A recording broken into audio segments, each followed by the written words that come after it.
Hey, what's up, cats and kittens? And shout out to all my cerebralites. It is she, the Cerebral Diva, and she's back with another episode of In the Loop.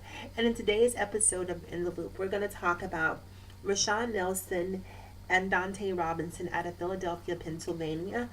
The two of them were recently accosted by police officers for simply wanting to enjoy a cup of hot java and have a meeting while being black. Now we know here in America that there's not too many things left that we're allowed to do while being black. And I guess now we can scratch having coffee and having a meeting in public spaces off of that list as well. Now, really quick before we talk about exactly what happened, I want to say this. Obviously, I'm not a huge Donald Trump fan. I make no secrets about that. But one of the things I'm probably most grateful to Donald Trump for is that this election has really sort of pulled back that cloak of denial that has persisted here in America, that racism is really a figment of the imagination, that black people are conjuring up to make an excuse for not being successful, for not being driven. And seeing what's happening, that in 2018, that two black men who are attempting to be successful, that are attempting to do things that can facilitate their growth, i.e., having a meeting, we're not even allowed to do that. So I want to speak to this particular situation. So this happened recently at a Starbucks once again in Philadelphia, Pennsylvania. And these two black men who 23 years old, which is which goes beyond just being black. To be a young black man is to only help to ratchet up the level of fear associated with being a black man. So they had a couple of different things going. They were young, they were black, they were men, and they were sort of urbanites, if you will. And so all of those components were enough to cause one Starbucks manager in particular to be alarmed by their presence. So the two men enter the rest. Well, the one man enters first. He's waiting for his partner to arrive, and he asks to use the bathroom. And the manager says, "Well, unfortunately, you're not allowed to use the bathroom unless you've made a purchase." Now that's pretty standard, right? I don't necessarily have an issue with that, because you do have a lot of people who will come off the streets who want to use the facilities, and a lot of places will not allow you to do that unless you've actually patronized that business. So I'm okay with that part of it. So the young man simply says, "Okay, well, fine," and he has a seat and he waits for his partner to arrive. Once the partner does arrive, the manager comes over a second time and basically says, "Hey, are you guys going to buy something?" And so, they're sort of taking their time to decide what they want. And I guess they weren't fast enough for the manager. So the manager called the police and ultimately had them accosted for doing absolutely nothing. Absolutely nothing. Now, a lot of people will instantly say, boycott Starbucks. Now, if you're going to boycott Starbucks, boycott them based on the prices that they charge for a cup of coffee. I'm sorry, I'm a frugalista. I'm just not giving anybody $10 of my hard-earned money for a cup of coffee. Absolutely not. I mean, first of all, I don't drink coffee, but hypothetically, if I did drink coffee, then I wouldn't be paying $10 for it. So, yeah. So, if you're going to boycott Starbucks, don't boycott based on this incident. Boycott the company based on the prices. Now, Starbucks, since this has come to national attention, now this would be interesting for me too, like whether or not this was an isolated incident. Now, this would probably be the determining factor for me whether or not I wanted to boycott Starbucks, right? Because if this was an isolated case that just happened, because sometimes, as a company, especially when you're a conglomerate, it's really hard to micromanage the beliefs and the behavior of every single manager, every single employee. That's impossible to do. So, are there going to be some hateful, workers are really just a microcosm of the world that we live in.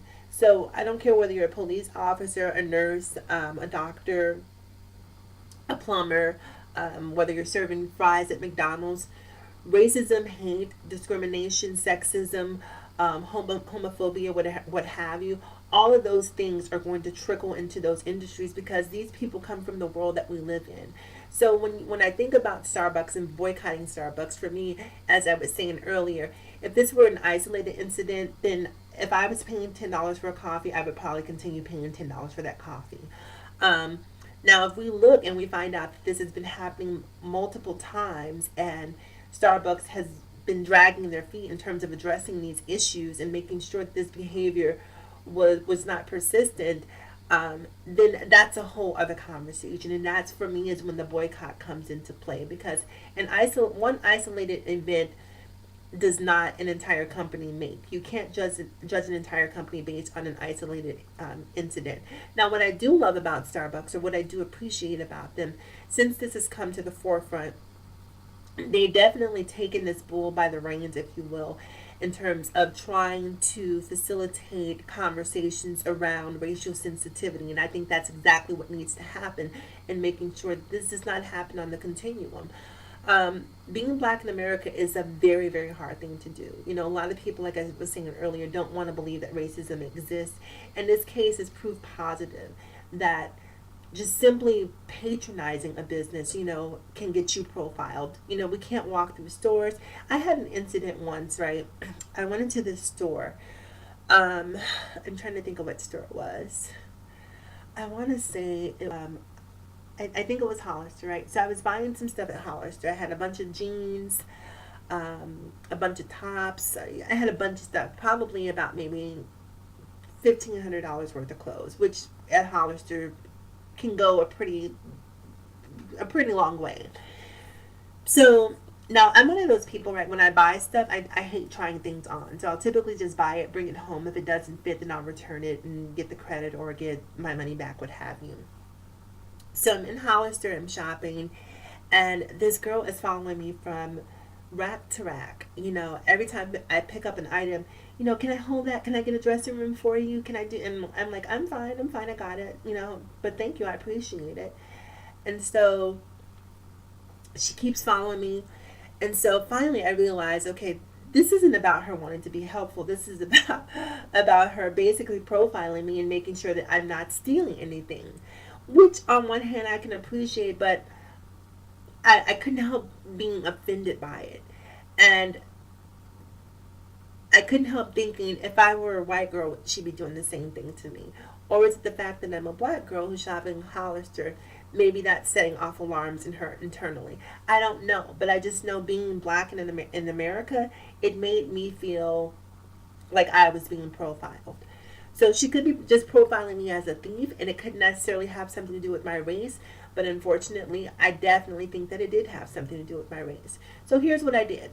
I took all of my $1,500 worth of items to the front desk, to the counter. I had them ring them up. After she rang them up, I went into my purse. I pulled out cash. I pulled out credit cards, because it was imperative for me to let her know that I have the ability to pay for these things. But what I'm not going to do is patronize a business that treats me like a criminal. So the whole time she's checking out and she sees my credit cards and she sees my money, she's, oh my God, like, you chose some really cute stuff. Oh my God, I love this. This is my favorite. So now her entire disposition has shifted. Now that she knows that I'm not a thief, now suddenly we're best friends, you know. Oh my God, yeah, I can, you know, I've been wanting to get this for myself, and, you know, my best friend, you know, so she's just being super, super conversational now, because she's like, oh, well, she's actually going to buy stuff. So now she's worried about the commission. So after she finishes ringing everything up, she's got everything in the bag and she's ready to take payment. I take my money off the counter. I take my credit cards off the counter, and I say, had you have treated me like an actual customer, you would have had this sale. Enjoy the rest of your day and have fun putting those things back on the rack. And I walked out the door. And that, to me, was sort of my passive protest. And hopefully, maybe it didn't make any difference in her life, but I'm hoping that maybe would be one of those moments that resonates with her throughout her career in retail, should she stay in retail. That lets her know that you can't always judge a book by its cover. And this is what happened here at Starbucks. I think that because these guys were young, they were black, and they were dressed in a way that didn't necessarily, is not traditionally identified or viewed as professional, that they were being singled out, that they were being treated like criminals, they were being judged based on their appearance. And you can't always do that. So anyhow, you guys, I want to know what you think about this particular case. So make sure you comment below. Remember to like, comment, and subscribe if you feel so inclined.